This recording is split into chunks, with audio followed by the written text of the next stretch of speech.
מהחתולים.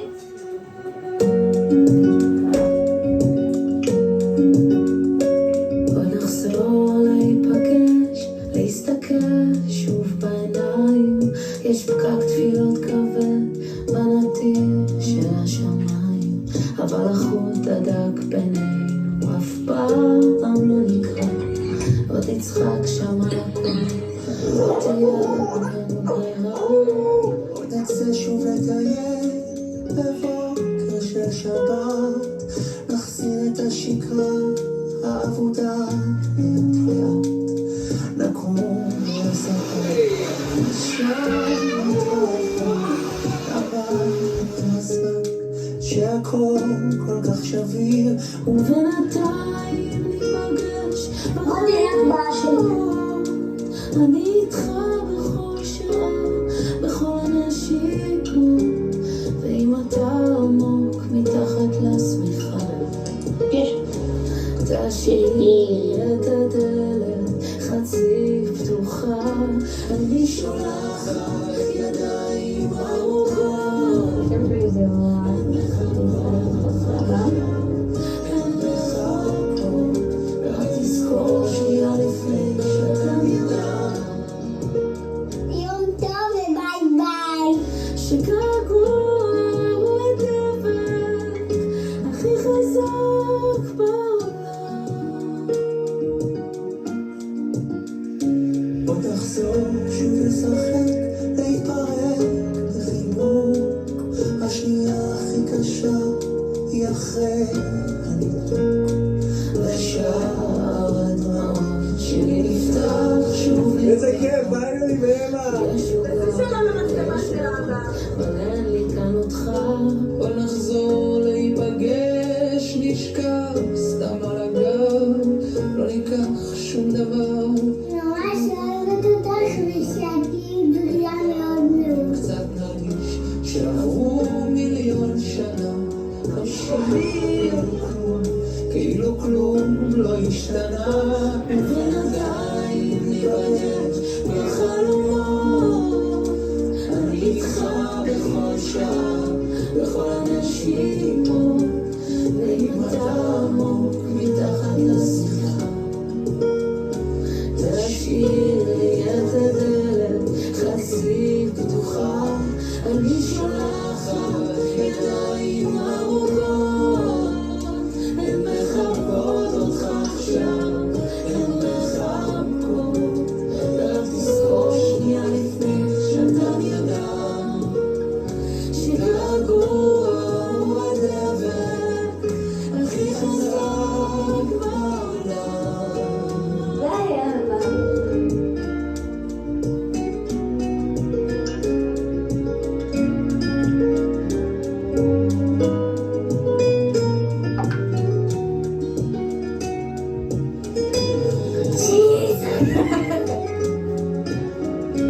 אני שולחת ידיים ארוכות, הן מחבקות אותך עכשיו, הן מחבקות. תגידי יום טוב, אביב תגידי ביי. שגעגוע הוא הדבק הכי חזק בעולם.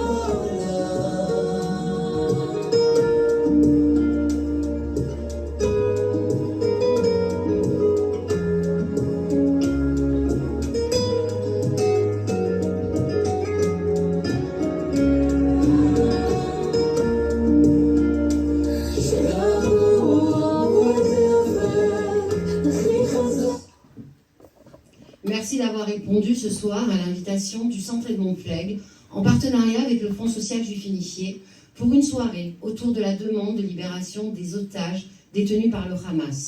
Tous ces visages que nous ne connaissions pas et qui font maintenant partie de nous-mêmes, ce sont d'eux dont nous allons vous parler. Ce sont eux auxquels nous allons penser à travers cette soirée qui se déroulera en 2 temps. Dans un premier temps, nous entrerons en contact avec Daniel Sheik, ancien ambassadeur d'Israël en France. Et dans une seconde partie, nous laisserons place à la poésie, à la musique, car l'espoir est encore présent en nous.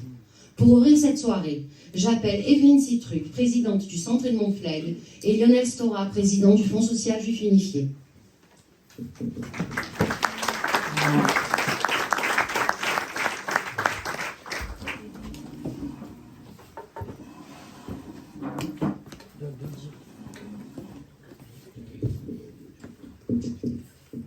C'est difficile, après ce film,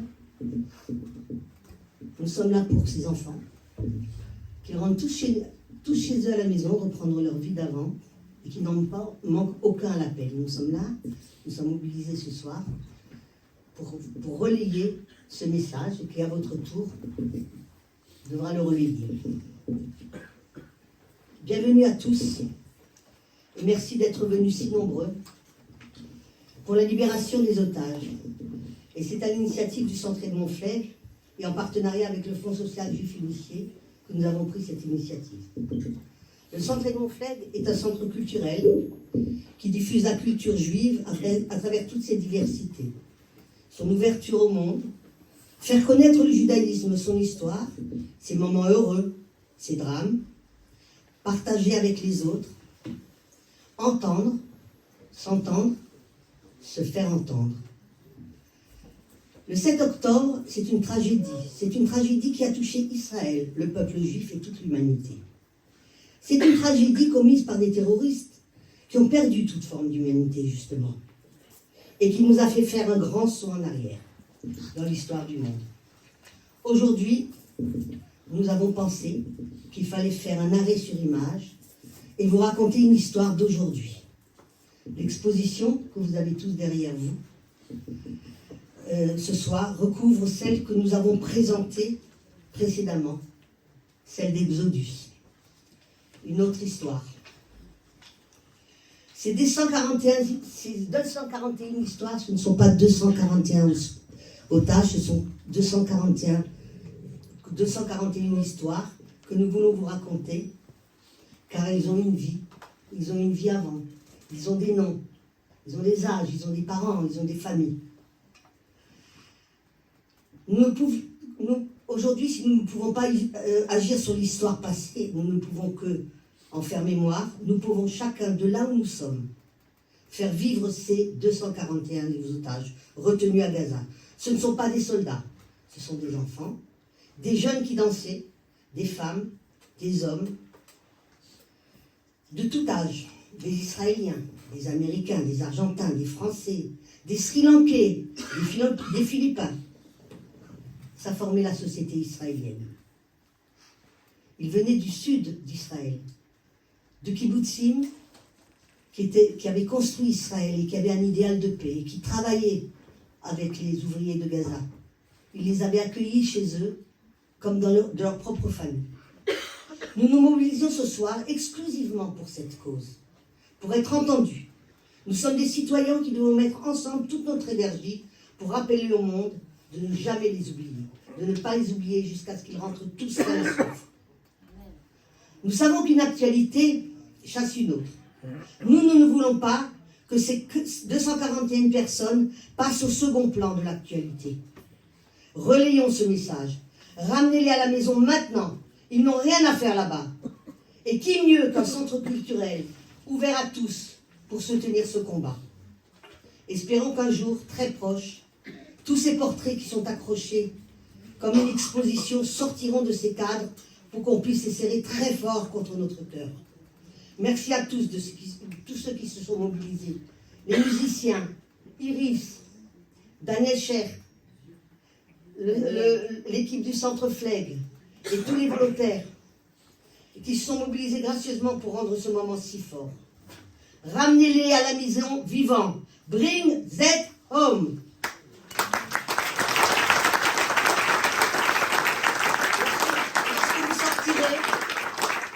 Lorsque vous sortirez, vous garderez ce badge. Il est à vous. Hein, vous le garderez. C'est au moins un des combats. On sectorise les combats. Aujourd'hui, on parle des otages. On parlera d'antisémitisme. On pourra parler de problèmes israélo-palestiniens. Mais ne mélangeons pas les débats parce que ça ne nous fait rentrer que dans les confusions.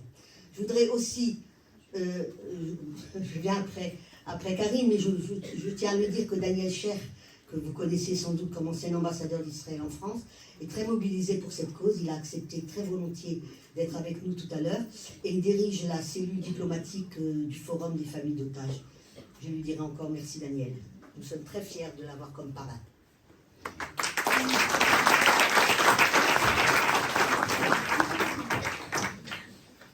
Bonsoir, je vais être bref parce que je pense que comme moi vous êtes submergé quand on voit ces images. Je voudrais vous remercier d'être là. Je voudrais remercier Evelyne, mon amie Evelyne, de son excellente initiative. Je vous remercie au nom du Fonds social juif unifié. Le partenariat qu'on a avec le Centre Edmond Flegg est un partenariat très fort. Dans ces occasions, avec des initiatives comme celle-là, on voit à quel point ça compte, à quel point c'est important. Alors bien sûr, on est là pour les otages. On entend beaucoup de choses, on entend parler de conflits, on entend parler de plein de choses. Comment vous dire? C'est d'une bêtise crasse. Il n'y a qu'une chose à dire ce soir, et tout le temps, tant qu'ils ne seront pas libérés, c'est qu'il faut libérer les otages. J'aurais aimé que la Croix-Rouge, qu'on entend si souvent être dans l'empathie avec le monde entier, nous donne quelques nouvelles des otages, puisqu'ils sont dans Gaza. J'aurais aimé qu'on entende toutes les voix, dans tous les pays, dans toutes les démocraties, dans toute l'Europe, dans tout l'Occident, et au-delà, s'indigner qu'un mouvement terroriste, parce que c'est ce dont il ne s'agit pas des habitants de Gaza, il s'agit d'un mouvement terroriste, le Hamas. Et c'est ce dont on doit parler. On ne doit pas parler du conflit, parce qu'il ne s'agit pas du conflit à l'heure où nous parlons. Il s'agit d'un mouvement terroriste d'une ampleur incroyable, jamais vue à l'échelle d'un pays. C'est un Bataclan à l'échelle d'un pays avec une violence qui va encore au-delà, qui est indicible. Alors, merci d'être là et s'il vous plaît, dites, redites, tous les matins, autour de vous, chez vous, partout, que les otages n'ont rien à faire là où ils sont et qu'il faut que chacun ait un mot pour leur libération. Et je vous remercie de ça. Je voudrais vous dire aussi qu'on est mobilisé, le Fonds social juif unifié est très mobilisé, on a envoyé à l'heure qu'il est plus d'1 million d'euros. Parce que les besoins sont colossaux, parce qu'au-delà des otages, il y a des familles qui sont déplacées, il y a des gens qui sont dans le besoin, il y a des femmes toutes seules dont le mari est allé à la guerre, qui se retrouvent avec des enfants, sans revenus. L'État d'Israël s'allie dit pour voir comme il peut, mais c'est un petit peu difficile de tout organiser et en même temps de mener cette riposte. C'est pas une guerre, c'est une riposte. Et il faut qu'on soit présent, chacun à la hauteur de nos moyens. Il y a des enveloppes, vous savez, on est dans une période qui est la période de la Tzedaka. Chaque année, pendant 1 mois, on fait des dons pour produire de l'action sociale, pour tous ceux qui comptent sur nous en France, aussi en Israël. Cette année, on a ouvert une ligne qui s'appelle Urgence Israël, et il faut qu'on continue à l'alimenter, parce qu'à l'heure où je vous parle, on estime qu'il faudra encore pendant au moins 8 à 10 semaines continuer à envoyer de l'argent, et cet argent, chaque euro qui est donné, va intégralement à Israël à travers une association qui s'appelle La Tête, qui est la première banque alimentaire du pays. Et tout ce que nous envoyons, parce qu'on envoie aussi des avions cargo, on a envoyé des tonnes de matériel, c'est du matériel dont la liste nous est fournie par la sécurité intérieure israélienne. Voilà, tout ça est extrêmement transparent. Je vous remercie d'avance pour ceux qui peuvent participer. Il n'y a pas de petits dons. Faites ce que vous pouvez, mais symboliquement, faites quelque chose. Je vous remercie. Je vous souhaite une bonne soirée. Je remercie tous les participants, en particulier les musiciens qui sont venus très gentiment pour mettre un peu de joie dans cette soirée quand même. Puis gageons qu'on arrive à transmettre un petit peu d'espoir quand même. Merci. Dans quelques instants, nous allons entrer en ligne avec Daniel Cher. Daniel Cher, comme le disait Evelyne, est ancien ambassadeur d'Israël en France et il s'occupe en ce moment sur Internet. Vous voyez de partout ce hashtag. Et vous voyez d'ailleurs la vidéo que nous vous avons montrée, celle que nous vous montrerons encore à la fin de cette soirée, sont de cette dynamique. C'est un forum, eh bien, le forum des otages et des familles disparues, qui a été créé par les familles des personnes enlevées moins de 24 heures après l'horrible attaque du Hamas contre Israël le 7 octobre, au cours de laquelle plus de 1400 civils innocents ont été assassinés et 241 personnes à ce jour ont été prises en otage. Alors le forum, il faut le savoir, est basé sur le bénévolat. Et pour eux, la seule chose qu'ils demandent, c'est de ramener les otages chez eux, dans leur famille, chez nous, à la maison. Voilà. Bonsoir Daniel.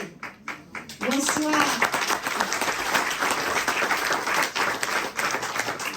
Alors, on n'entend pas Daniel, Joseph. Voilà. Est-ce que vous nous voyez?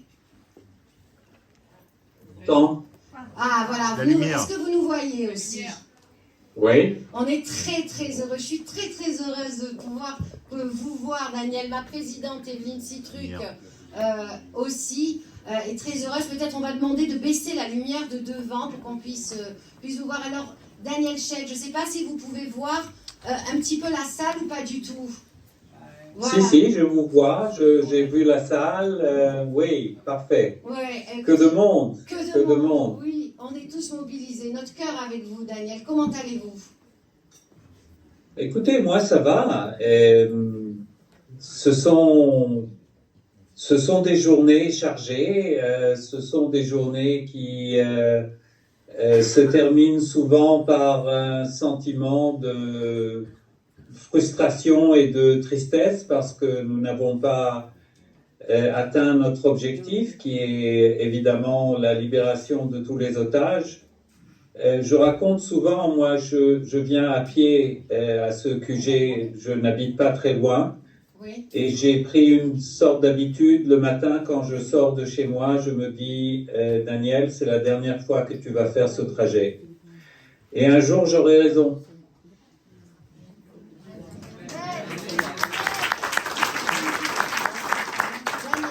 Celui-là?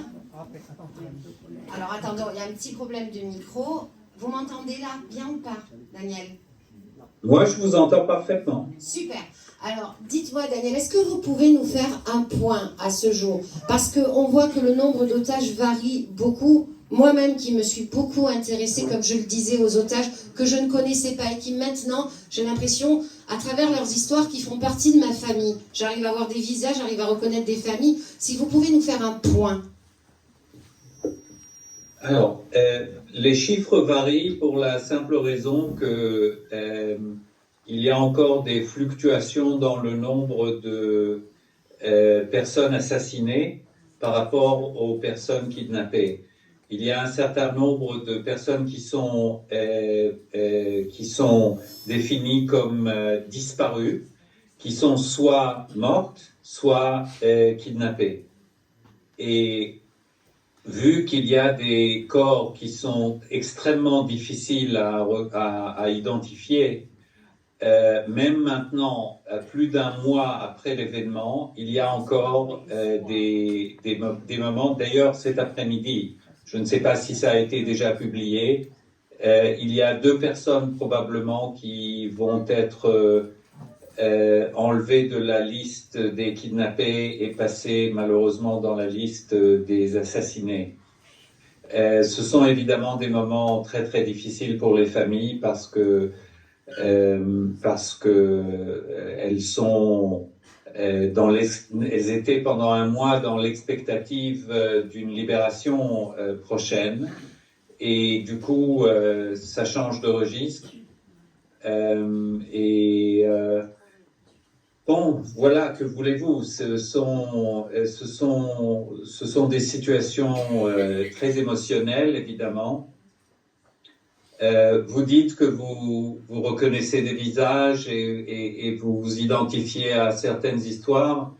Eh bien, clairement, nous aussi, parce que nous sommes au contact de nombreuses familles ici au QG du Forum des familles. Évidemment, pas toutes les familles viennent ici, mais certaines sont là quasiment tous les jours, nous aident beaucoup à raconter l'histoire, à rencontrer des gens ici dans notre petite cellule diplomatique que j'ai montée dans ce QG, nous recevons beaucoup de représentants étrangers, que ce soit des ambassadeurs qui servent à Tel Aviv, ou bien des invités de marque qui viennent pour 2-3 jours, des ministres, des députés, des délégations, des communautés juives, etc.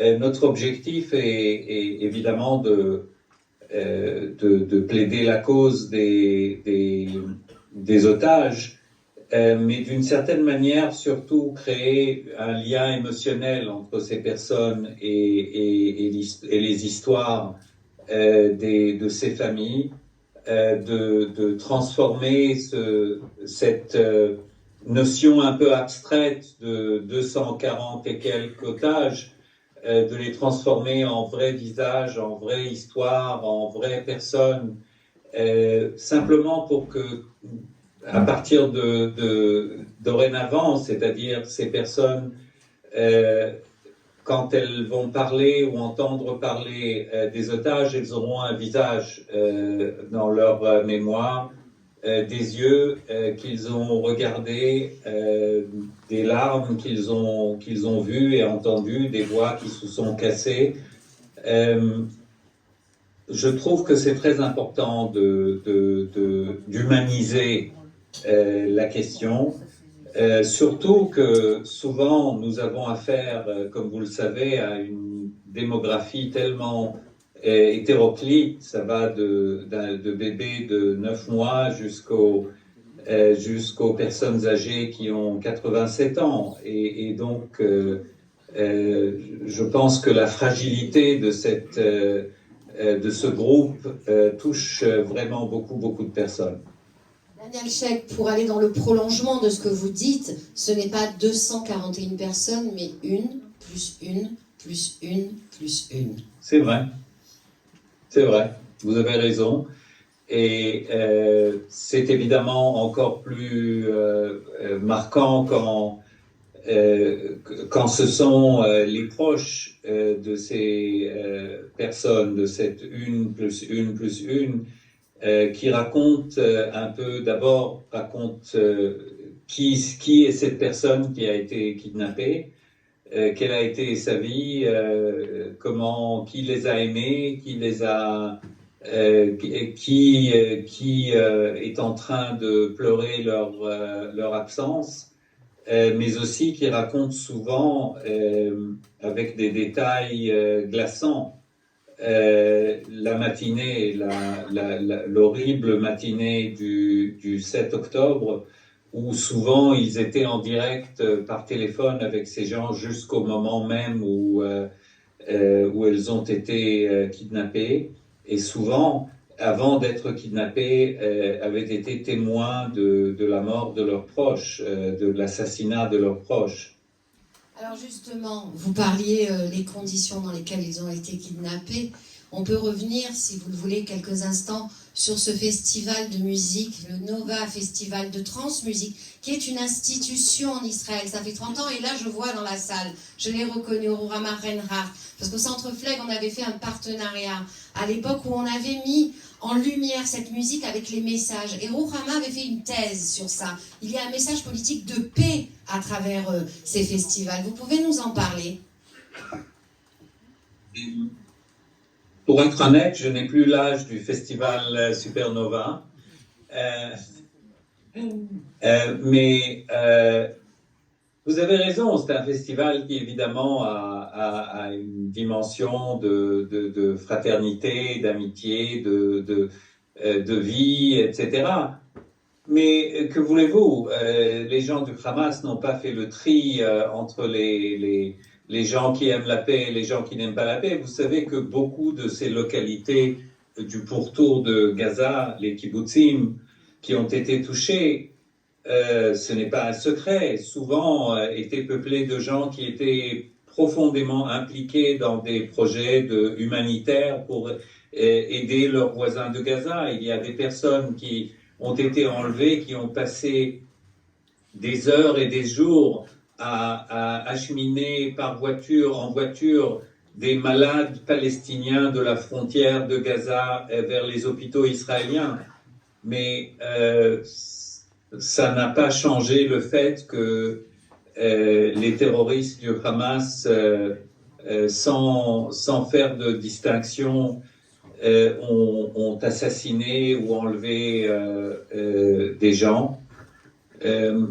Moi, j'essaye souvent d'essayer de comprendre, sans succès, ce qui se passe dans la tête d'un homme du Hamas qui ouvre la porte d'un logement dans le kibbutz Nir Oz et voit devant lui une femme âgée dans un fauteuil roulant et qui, plutôt que de refermer la porte et aller chercher ailleurs, l'embarque sur sa moto pour l'enlever à Gaza. C'est simplement...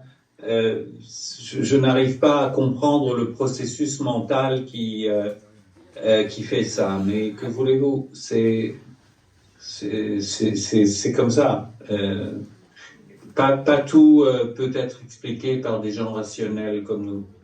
Je passe la parole à Evelyne Citruc, ma présidente, qui avait une question à vous poser. Bonjour Daniel. Je répète, je suis vraiment très fière que vous parrainiez cette soirée. Elle prend une dimension supplémentaire grâce à votre présence. Moi, j'étais en Israël le 7 octobre. J'étais en famille. Et j'ai dit immédiatement, on ne savait pas encore ce qui se passait. On pensait que c'était une attaque comme une autre, que ça allait se dérouler en 10 jours et que ce serait terminé. Et puis on voyait apparaître au fur et à mesure les horreurs. Et j'ai dit à ma sœur, qui habite à Jérusalem, j'ai une famille qui milite pour la paix et pour parler avec les Palestiniens et de trouver une solution. Je lui ai dit, aujourd'hui, il faut qu'il y ait des gens qui pensent à l'avenir. Il y aura des lendemains durs, mais il faudra qu'il y ait des lendemains heureux. Alors, j'ai 2 questions à vous poser. D'abord, qu'est-ce qu'on peut faire ici en diaspora pour soutenir ce mouvement? Pour que ce mouvement, il ne passe pas en deuxième plan dans l'actualité, qu'encore une fois, l'actualité en chasse une autre. On n'a plus entendu parler de l'Ukraine maintenant qu'il y a des problèmes au Moyen-Orient, en Israël et le conflit israélo-palestinien. Comment faire pour que ces otages qui nous réunissent ce soir, parce que c'est le seul but, on ne parle pas d'autre chose que des otages, comment on peut vous aider, nous, ici? Et vous parlez ici, vous avez une salle qui craque, on n'a même pas le droit sur le plan de la sécurité, donc on va être très discret. Je ne raconterai à personne, c'est promis. Dites à tous ces gens, qu'est-ce qu'on peut faire, comment on peut relayer. On a fait des badges, on a mis des portraits, on espère qu'ils vont sortir de ces cadres et qu'ils vont s'asseoir avec nous, qu'on va chanter. Quel est l'espoir? Ça, c'est la première chose que je voudrais vous demander. Est-ce qu'il y a des gens qui pensent au lendemain, quand les otages seront libérés? Alors, vous faites ce qu'il faut faire. Il faut parler, trouver tous les moyens de maintenir en vie l'histoire de ces otages. Et ça va devenir de plus en plus difficile avec le temps qui passe. Vous avez raison de dire que une histoire médiatique chasse une autre et que un événement qui s'est déroulé il y a déjà plus d'1 mois va commencer à pâlir dans la mémoire des gens. Cela dit, l'histoire des otages est une histoire qui continue, c'est-à-dire malheureusement les gens qui ont été assassinés ce jour-là, ça s'est passé il y a 1 mois, mais les otages sont en captivité tous les jours et c'est une histoire qui continue. Et il faut simplement en parler en public, dans la presse, parler à vos représentants politiques, à votre maire, à vos députés, à vos sénateurs. Ne pas les laisser tomber. Soyez fidèles à ces gens, comme vous l'êtes ce soir. Vraiment, je salue la présence de tous les amis marseillais. J'ai tant de souvenirs de mes visites dans votre ville et je connais la qualité et le dévouement de notre communauté là-bas. continuait à faire exactement ça. Je n'ai pas d'autre idée pour le moment. Maintenant, vous me demandez, est-ce qu'il y a des gens qui réfléchissent à l'avenir? Oui, mais honnêtement, disons, je ne sais pas comment dire, l'attention des gens est ailleurs. Maintenant, je ne dis pas que c'est une bonne chose. Il faut penser au lendemain, parce que une des manières de réfléchir à la sortie de cette crise, c'est aussi de la mettre dans un contexte d'un lendemain. C'est-à-dire de réaliser que la libération des otages, notamment, mais pas seulement, il y a une guerre qui est en train de se dérouler. Donc, la sortie de guerre peut être éventuellement intégrée dans un mouvement de, je ne dirais pas de paix, mais d'arrangements régionaux qui étaient peut-être déjà en cours avant que cette horrible guerre n'éclate, avec l'Arabie Saoudite, avec les États-Unis, avec évidemment nos partenaires déjà existants, l'Égypte et la Jordanie. Je pense que deux choses sont claires. La première, c'est que nous ne pouvons pas revenir à ce qui a été avant. C'est exclu. On ne peut pas refaire ce qui a été fait après les rounds précédents de conflits avec le Hamas. On ne peut pas simplement arriver à un cessez-le-feu et gagner ou acheter une année ou 6 mois de calme. Toutes les lignes rouges ont été franchies et il est impensable de revenir à la situation d'avant, d'autant plus que les gens du Hamas, qui évidemment célèbrent leur succès, promettent de recommencer dès qu'ils auront l'occasion. Donc, il faut faire en sorte que le Hamas ne soit plus capable de gouverner à Gaza et ne sera plus capable de nuire à la sécurité des Israéliens qui vivent autour de la bande de Gaza. Des communautés entières ont été détruites, des villages, des kibbutzim ont été détruits.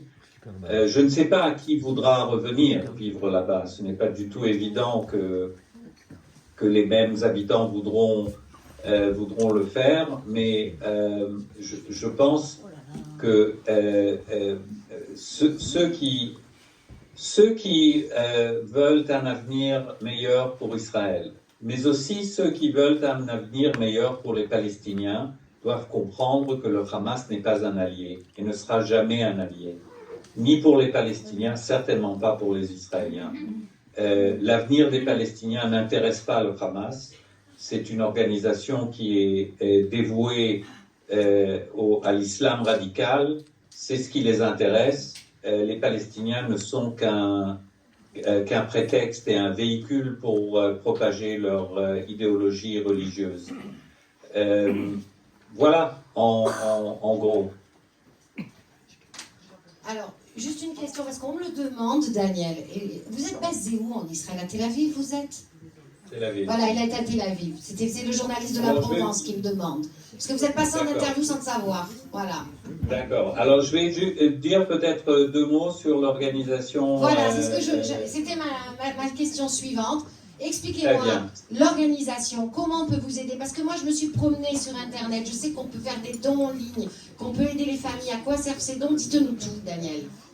D'accord. Alors, le Forum des familles des otages est une organisation entièrement société civile. Il y a ici des centaines, sinon des milliers de volontaires. Tout le monde est volontaire. Il y a des juristes, il y a des avocats, il y a des médecins, il y a des psychothérapeutes, il y a des assistantes sociales, il y a des spécialités en stratégie médiatique, il y a des relations, des sociétés de RP, et il y a des diplomates. Tous dévoués à une seule cause, c'est de soutenir les familles des otages. Qu'est-ce que nous faisons? Nous faisons tout sauf négocier. nous n'avons pas l'autorité ni les moyens de négocier avec le Hamas ou avec le Qatar ou avec qui que ce soit, mais nous avons des personnes ici qui sont bénévoles, qui ont de l'expérience et qui donc ont un contact avec les représentants du gouvernement qui sont chargés de tout ça. Et donc, ici, si vous venez en Israël et vous voulez vraiment vous ressourcer, il y a beaucoup d'endroits où le bénévolat vraiment vous touche jusqu'au cœur. Nous ne sommes pas les seuls, mais nous sommes la seule organisation qui est dévouée entièrement aux otages et à leurs familles. Et donc, si vous venez ici et vous voyez l'activité, la bonne énergie, la bonne volonté qui est le carburant de cette organisation, venez nous voir. C'est assez étonnant ce qui s'est passé ici. Vous savez, moi, je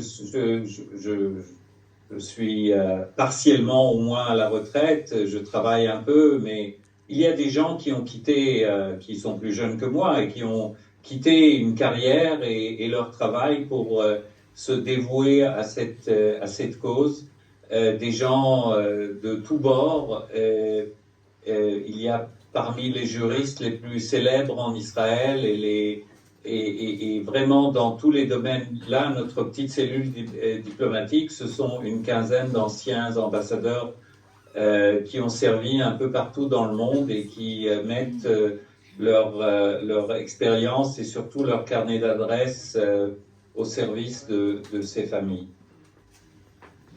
Eh bien, je vous remercie infiniment. Alors moi, je suis super émue parce que je vous l'ai dit en off déjà, je suis une grande fan de vous. Ça fait des années que je suis fan de vous. Je vous suis dans les médias, notamment sur I24 Ilou. Je sais que ma présidente aussi. Et là, alors, on va vous dire, eh bien, si tu veux venir aussi dire un petit mot d'au revoir à Daniel. Daniel, que vous dire à part qu'on vous aime, que notre cœur est avec vous et qu'on continuera. Regardez le combat. derrière moi, c'est ça qui compte maintenant. C'est ça qui compte. On va y arriver.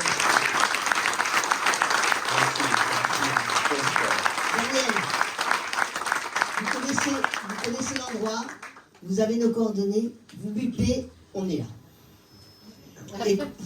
Et vraiment, c'est promis. Courage, bravo, et c'est promis. On fera tout pour les ramener tous un à un, les 241 ou les 240 otages. Et on fera on réunira les mêmes personnes et on fera la fête. Amen. Merci. Merci Daniel. Merci à tous. Alors, comme je vous le disais en prémisse, on disait, Evelyne, on a voulu faire 2 parties dans cette émission. Parce que le Centre Fleg est un centre culturel et nous, on parle d'espoir, on parle de joie. Et comme le dit Daniel, moi j'ai vu plein de vidéos en Israël et voir cette résilience, cette force qu'ils ont d'être encore dans la vie, dans la joie, dans la musique, eh bien, ça nous a donné un élan. C'est pour ça que la deuxième partie de la soirée sera consacrée à de la musique, à de la poésie, des poèmes israéliens, parce que les écrivains israéliens et les poètes, il y en a pléthore. Et justement, eh bien, on accueille Iris Pétel, prof d'hébreu mondialement connu, je dirais, qui va venir vous lire déjà un premier poème. Iris, c'est à toi. Erev Tov לכולם. Comme vous, j'étais bien sûr surprise et je suis encore abasourdie. Je voulais juste vous montrer les livres que j'ai trouvés. Regardez, ils sont déchirés, jaunis. Ils ont pris l'eau, ils ont grandi avec les âges. Simplement pour vous dire que beaucoup d'encre a coulé sur ces sujets. Je ne savais pas s'il fallait commencer par la colère, la rage, la tristesse ou l'espoir. Et j'ai envie de dire que là, je suis un petit peu en colère. Alors, je vais commencer par le premier. Ça a été écrit en 1903, le pogrom de Kishinev. Aujourd'hui en Moldavie, à l'époque, en Ukraine. Et c'est celui qui a été couronné comme notre poète national, Chaim Nachman Bialik. je dois dire qu'en étant jeune, on apprend ça comme un recueil de poésie scolaire. Et depuis le 7 octobre, ça ne cesse de fredonner et de marteler dans ma tête. Cieux, implorez grâce pour moi, s'il y en a en vous un Dieu, et un chemin qui conduit à lui, un chemin que je n'ai pas trouvé. Alors priez-vous pour moi. Mon cœur est mort. Plus de prières sur mes lèvres, plus de force dans les bras, plus d'espoir. Jusqu'à quand, jusqu'où et jusqu'à quand? Oh là, le bourreau, voici ma gorge. Viens et tue. Abats-moi comme un chien. Toi, tu as un bras et un couteau, et moi j'ai l'univers pour échafaud. Frappe à la tête, que le sang du meurtre, le sang de l'enfant et du vieillard gicle sur ta chemise et que jamais il ne s'efface. S'il y a une justice, qu'elle paraisse aussitôt. Mais si elle tarde, si elle n'éclate qu'après ma mort, après que moi j'aurai été détruit, je veux que son trône s'écroule et que les cieux périssent dans le mal éternel. Quant à vous, scélérats, soustentez-vous de sang, allez et vivez dans vos ignominies. Maudit soit celui qui dira vengeance. Une telle vengeance, la vengeance du sang d'un enfant, Satan ne l'a point encore inventée. Que le sang se creuse un chemin sous terre, qu'il s'apéronge et mine dans les ténèbres, les fondements délabrés de l'univers.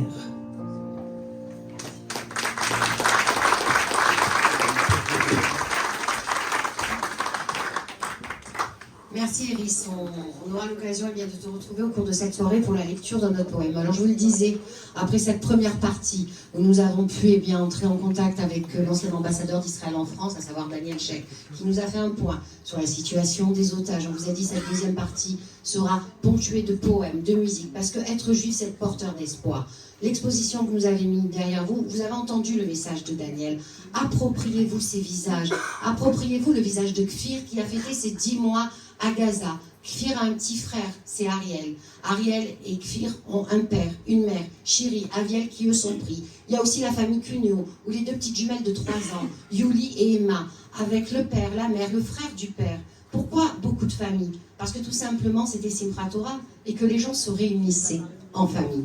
Donc voilà comment un petit peu tous ces visages. Et c'est vrai que c'est important parce que parler d'eux, donner leur prénom, c'est garder l'espoir. Alors l'espoir, on va le garder. On va le garder avec le premier set musical. Et j'appelle sur scène Basilic Swing. Merci.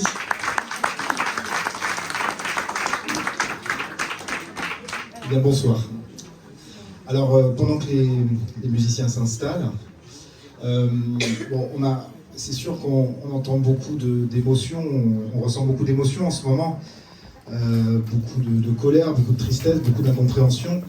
Et nous, avec la musique, on a l'habitude aussi d'accompagner les êtres humains depuis toujours, dans tous les grands moments de la vie, alors que ce soit les moments joyeux, festifs, et aussi les moments durs, les moments tristes. Et là, en ce moment, c'est pas les moments les plus festifs, le contexte est compliqué. Donc le choix des morceaux a été un petit peu difficile, mais voilà, à tout de suite.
Donc maintenant une balade de jazz manouche qui s'appelle Si tu savais, un morceau qui a été composé en 1947.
הנשמה זוהקת,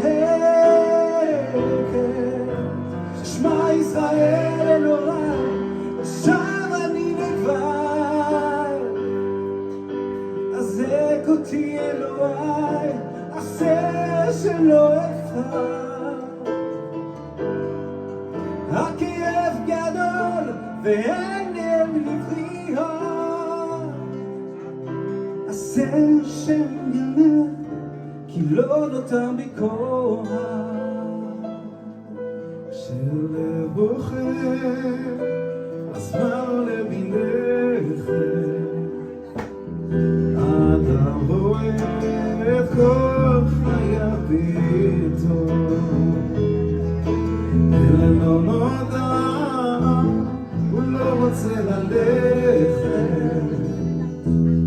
ולאלוהיו כועס מאוד.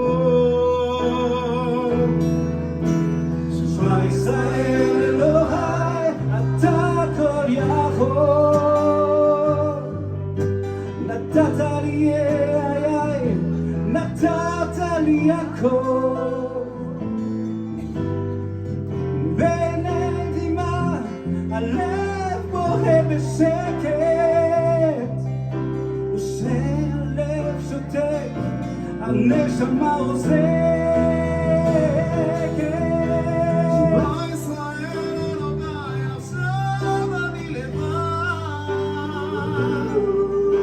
חזק אותי אלוהי, עושה שלא אפחד.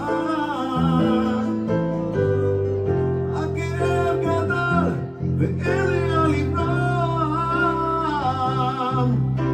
עשה שיגמר כי לא נותר בי כוח.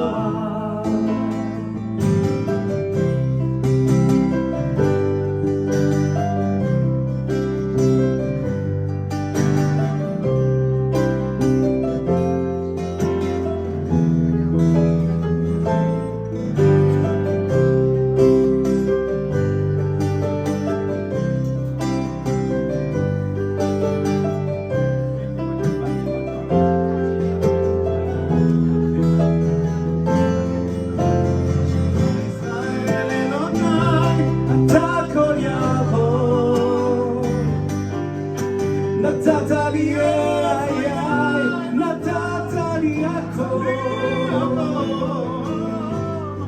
בנתימה הלב בורא בשקט, ושהלב שותק הנשמה זועקת.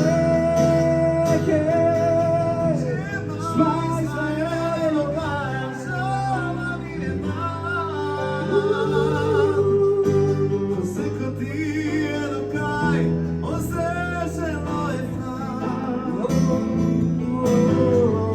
הכאב גדול ואין לי לברוח,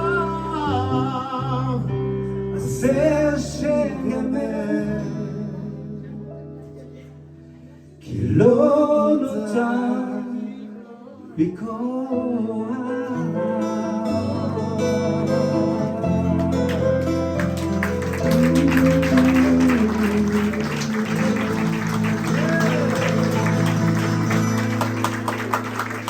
Merci.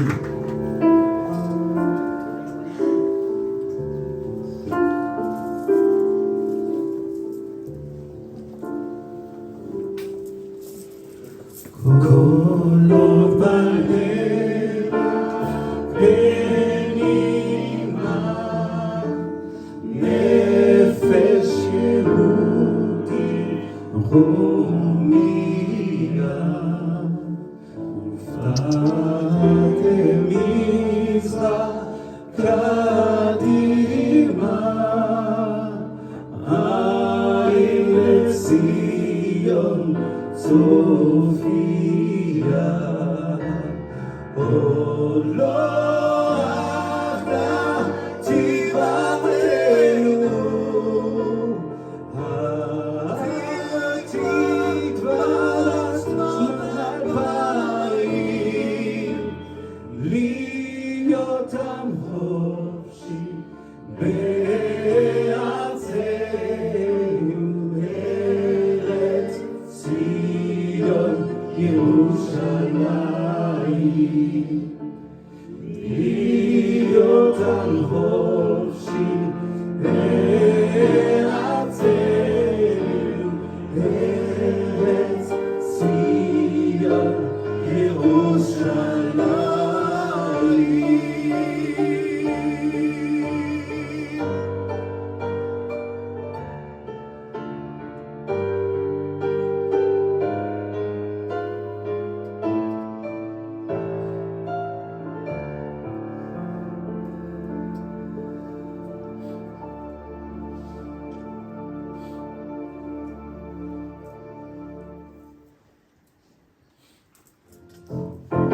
Allons enfants de la patrie, le jour de gloire est arrivé. Contre nous de la tyrannie, l'étendard sanglant élevé, l'étendard sanglant élevé.